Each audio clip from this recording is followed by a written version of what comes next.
It's time for another replay. Guess what? Breakup coaches go through breakups too, and they are hard. My last breakup was almost exactly 2 years ago. And yes, even though I knew it was the right thing to do, it broke my heart. And yes, I used the methods I suggest on this show and employ in my coaching to get through it. And yep, they made such a difference. In fact, one day I was getting my hair done and I mentioned to the hairdresser that I had just broken up with my boyfriend. And her exact words were, I bet it's not easy to practice what you preach. And I said to her, actually, it's very easy as I know that everything I preach works. And it does. One of my most popular episodes of 2023 was one about this breakup, and it's titled My Recent Breakup Lessons. Because it was so well received and people found it so helpful, I think it deserves more attention. If you are going through a breakup right now, I hope that you find these insights from my own life comforting. And remember, you can always reach out for one-on-one support. I offer free first sessions so you can see my methods and my energy, and we can decide if we are a good fit for each other. And with that, I'm sending you so much strength for the week ahead. Welcome to the podcast, dear listeners. I am so thankful that you have tuned in today. This podcast is so important to me, and I really do throw my entire heart and soul into each episode. And it just means so much to me that you are here. And it also means so much to me that you're here because you may be pushing play because you're going through a breakup or you're in pain or experiencing heartbreak. And I'm so glad that you found me. And we're in this together. Today, I am going to share some very personal and very vulnerable content with you. It's content and experiences that I actually would rather that I didn't have to share, but I do. Some of you may have noticed on my socials that I recently went through a painful breakup. You may have noticed that I didn't post an episode a couple of weeks ago, and this is because I was grieving and I was not in a place to do more than the bare essentials, really. And that is okay. Like I said, I really throw a lot of effort and energy into this podcast. And this was one instance in the 2 or 3 years that I've been doing this that I just didn't have it. I didn't. Grieving is an important part of the healing process. And I knew that it was important to look after myself and, let myself do it. Let myself grieve. It's been a good opportunity to see how effective and useful and true the things that I talk about on the podcast are. And that's definitely one of them. And I can tell little by little that that I'm processing it and that it's leaving my system. I heard something yesterday on Sahara Rose, which is a podcast that I really enjoy. And she said, in order to be a bad bitch, you first have to be a sad bitch. You have to let the pain and the things that you've experienced and the traumas and the disappointments process through you. And there's a lot of really beautiful things that can happen on the other side. If you're listening to this episode because you are hurting from a breakup, the good news is that you are not alone and there is nothing wrong with you.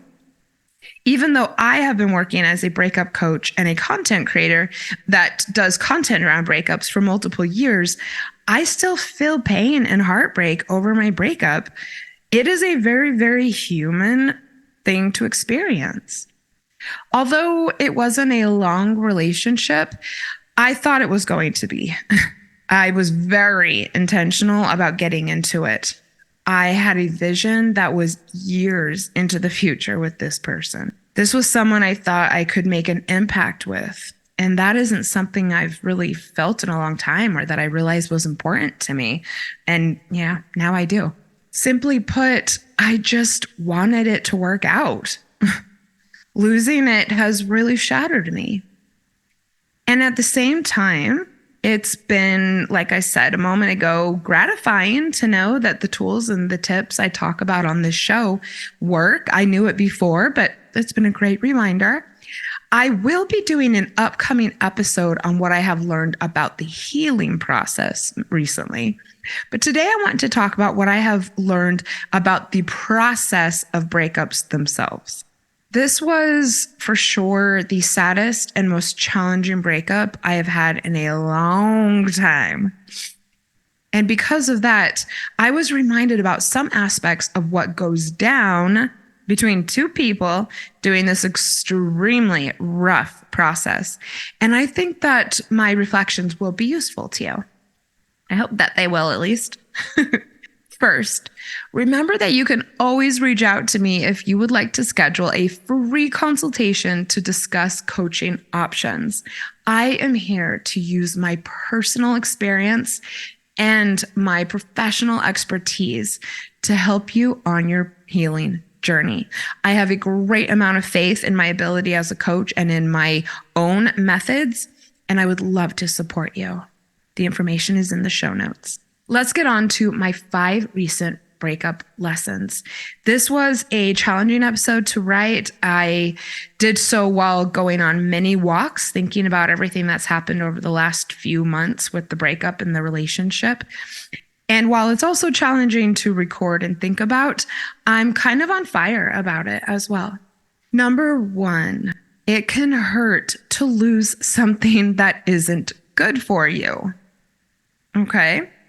One of the core principles of my personal philosophy about breakups is that they always happen for a reason.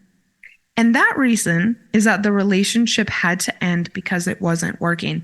I have repeated that on the show so many times, and it is so true. And it is a hard truth, very hard pill to swallow, because it's kind of a mind fuck, right? Something that is bad for you is still going to be painful to lose. I experienced a lot of loneliness in the last couple of months of my most recent relationship. There were frequent arguments, and my feelings were hurt really often. I felt confused and unloved more times than I wanted. Something that I actually like about myself is that I have a light inside of me that I can feel and that I love sharing with others. I am also very strong, but it takes an enormous amount of effort to keep your light shining when you feel unloved and unwanted and not important to someone. My light was really dimmed in the end. I knew it wasn't good for me. I knew it wasn't me. I knew it was different. I was reaching out for something, and I was holding on to something that no longer existed. And yet, pulling the plug shattered my heart into a million pieces. Breaking up means accepting that you will never get back to what it was you once loved about the relationship and even the person themselves.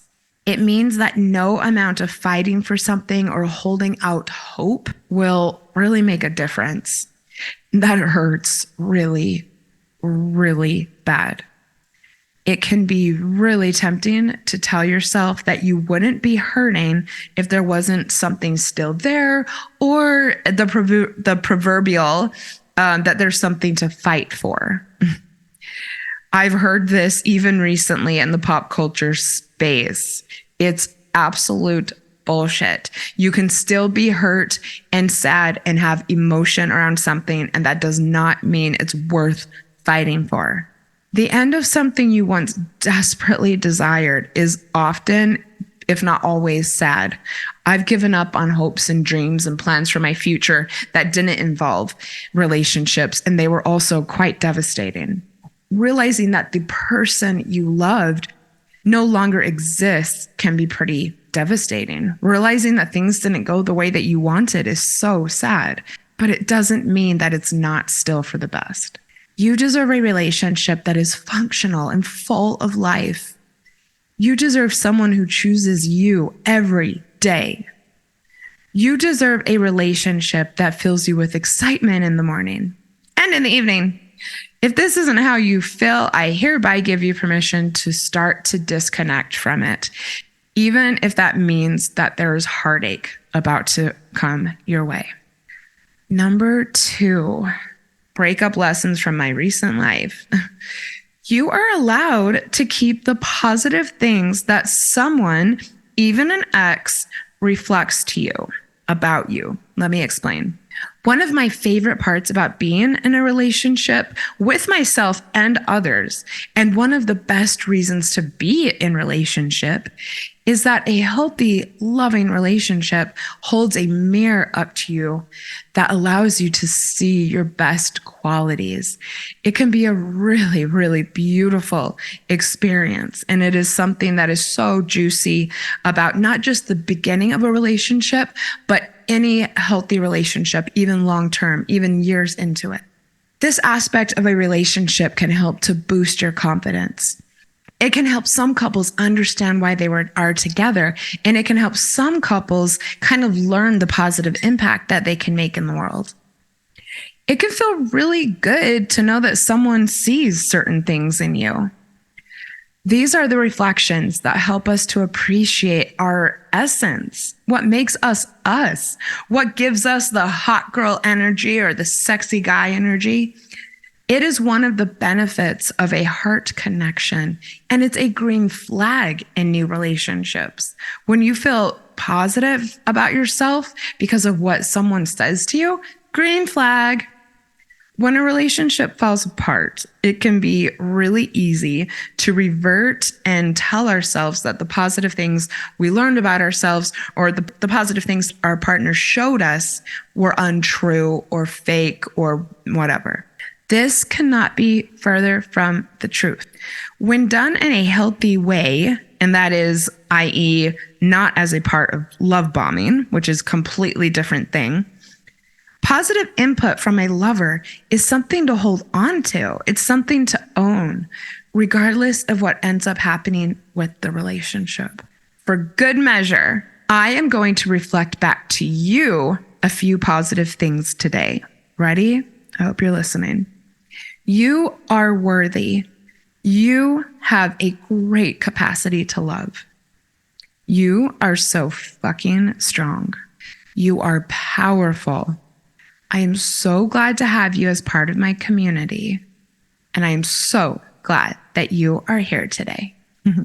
Number 3, you are allowed and should toss out the things that someone says from a place of hurt. Do not let unkind things your ex says to you define you. Do not internalize them. You are not this breakup, and you are not the unkind things that someone says or does to you.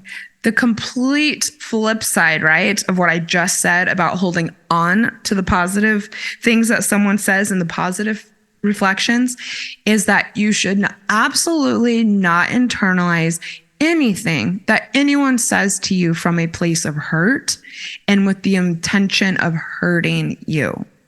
So the two are actually one and the same because I don't think there's hardly any examples of someone who says harmful and insulting things when they themselves are not hurt. I talk to a lot of people who struggle with getting the memories of something hurtful said during a breakup out of their head. This is something I really struggled with. It probably dominated the first week of my last breakup. No details yet. Rather than taking harmful words to heart, it is so valuable to look through the anger the other person is experiencing and therefore not take it personal.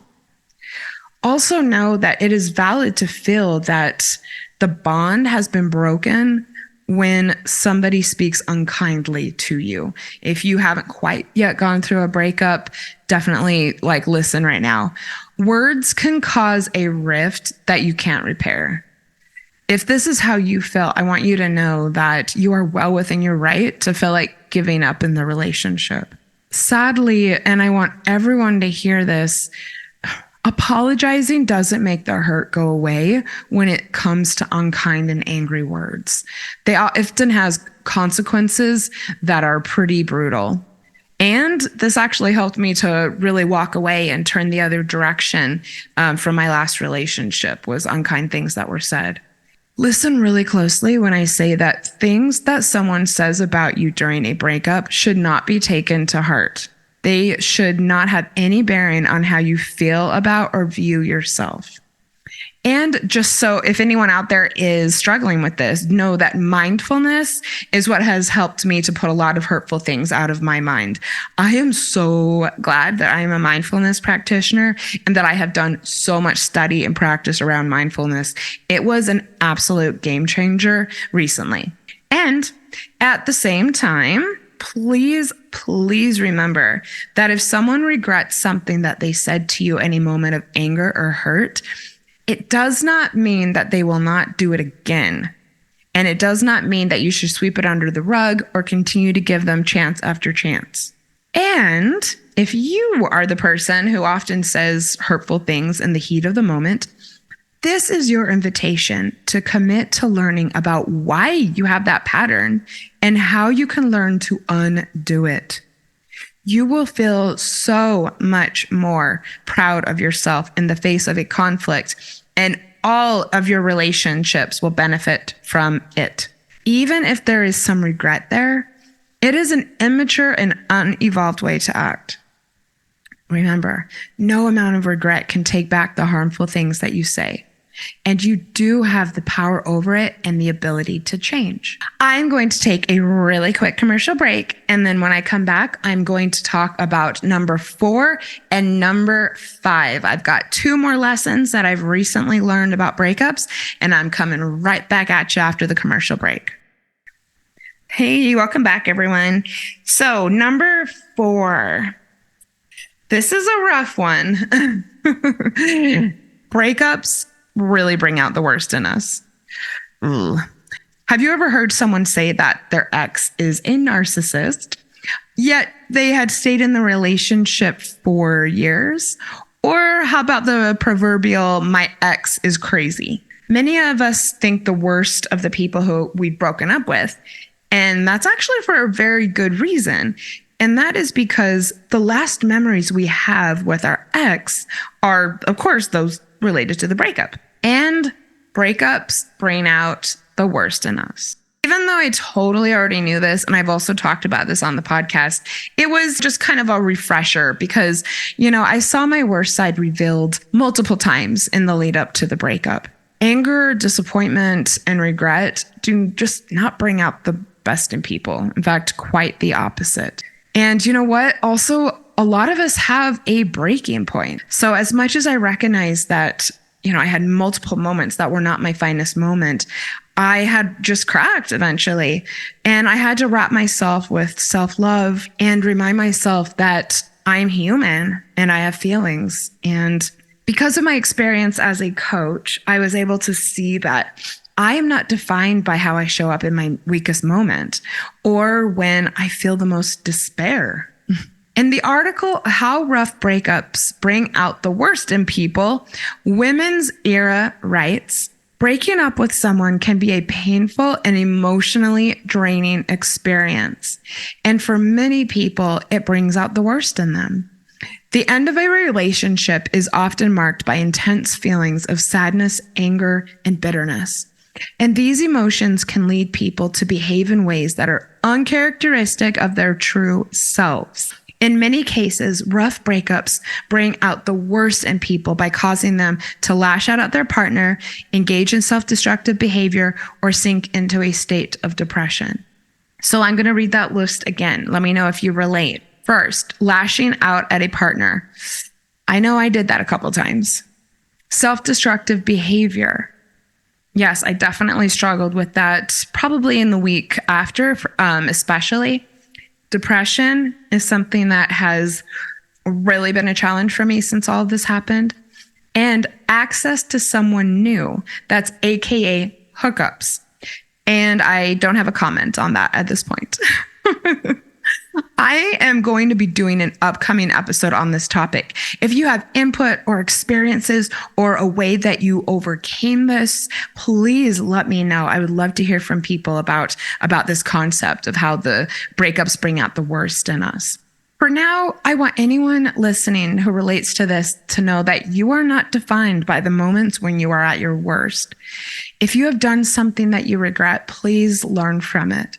Don't let it get you down or cause you to sink even deeper into the sadness you're probably experiencing right now. We've all been there. Forgive yourself. And number 5, you are not obligated to stay friends with or continue doing favors for anyone you have broken up with.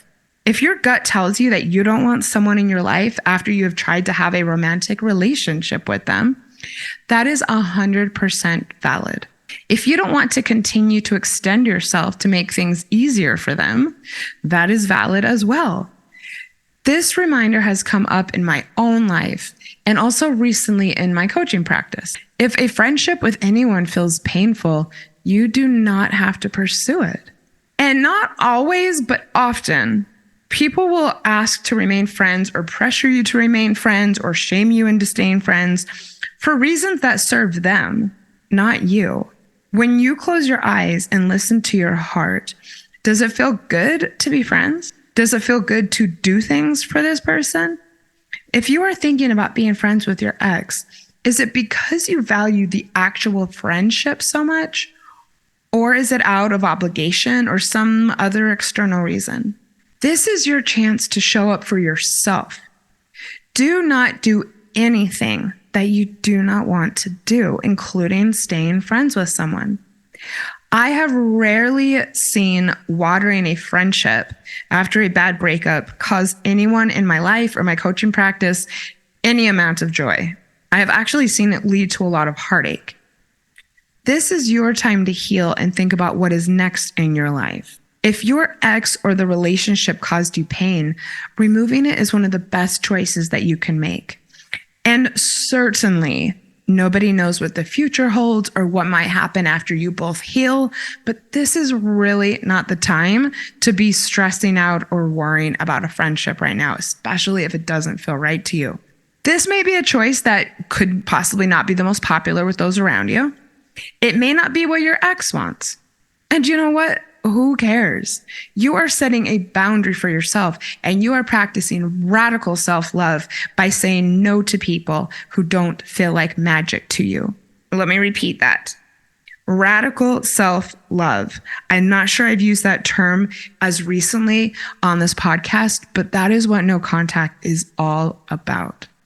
And you know what? You are magic. You have so much to offer to those around you. What your ex thinks about you does not define you. This breakup does not define you. If you are feeling defeated or sad or missing someone, that does not define you. You get to decide what your values are. You get to decide what this time in your life will mean. You get to decide what you will learn about yourself and what you want out of your relationships. You get to decide what you want to improve and work on. If you are listening because you are hurting, I am sorry and I am sending strength. I am here if you would like one-on-one support, and I will be back next week with a new episode. Do you want to send some love my way? Please do so by leaving me a 5-star rating and review on Apple. Oh, and if you have a topic that you'd like me to cover on the show, send me a DM on Instagram and I may add it to my list. Thank you so much again for being here. I'll see you soon. Thank you for listening to Breakups, Broken Hearts, and Moving On with Janice Formichella. I sincerely hope that you found today's episode inspirational or useful. I would love to support you on your healing journey. All you have to do is send me a message on Instagram at Janice Formichella or check out my programs at janiceformichella.com and I will get you started. Remember, if you are struggling with a broken heart, your feelings are temporary. I am sending you so much love and luck and strength for the week ahead. You've got this.